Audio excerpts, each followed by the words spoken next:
B মানে base, base মানে কি ক্ষার, এটা কি অ্যাসিড। এখন আমি যদি এই এ বি না লিখতাম তাহলে কি বোঝার কোনো উপায় আছে কোনটা অম্ল কোনটা ক্ষার? তাহলে আমার কি করতে হবে, এমন কিছু ব্যবহার করতে হবে যার দ্বারা অম্ল ক্ষার আমরা কি করতে পারবো, আইডেন্টিফাই করতে পারবো। আমরা যদি ধরো নির্দেশক নিলাম, ধরো এই যে নির্দেশক যেটা আছে এটা নাম হচ্ছে ফেনপথেলিন। কি নাম? ফেনপথেলিন। তাহলে আমরা দেখি ফেনপথেলিন অম্লীয় দ্রবণে কি কালার দেখায়, ক্ষারীয় দ্রবণে কি কালার। তাহলে আমরা কি করব, অল্প পরিমাণ এই যে ড্রপারের সাহায্যে অল্প পরিমাণ আমি কি করলাম, অ্যাসিডের মধ্যে নিলাম। দেখো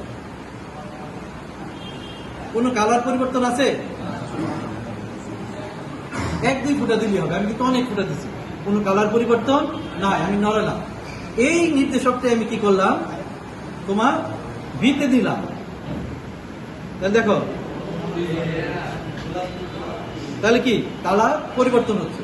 তাহলে এই যে এটা দেখে আমি কি বুঝতে পারবো, যে কালার দেখে আমি বুঝতে পারতেছি এটা ক্ষারীয় দ্রবণ, এটা কি তোমার অম্লীয় দ্রবণ। এটা কি দ্রবণ? এটা কি দ্রবণ? অম্লীয় দ্রবণ।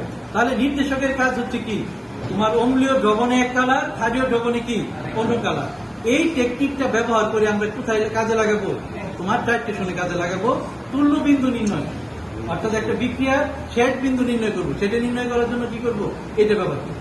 কিংবা আমরা আরেকটা নির্দেশক নেই, ধরো এটার নাম হচ্ছে মিথাইল অরেঞ্জ। কি নাম? Methyl orange. তার কালার কিন্তু কি এটা।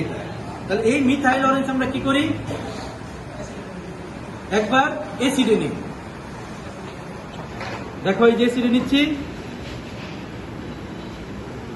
দেখো একটা কালার হয়েছে না, এটা কি কালার, এটা রেডিশ কালার আসছে বা অরেঞ্জ কালার আমরা কি বলি, এই যে এটা দেখো এইটা কি ক্ষারের মধ্যে নিলাম। তাহলে কি একটা, এটা কি কালার,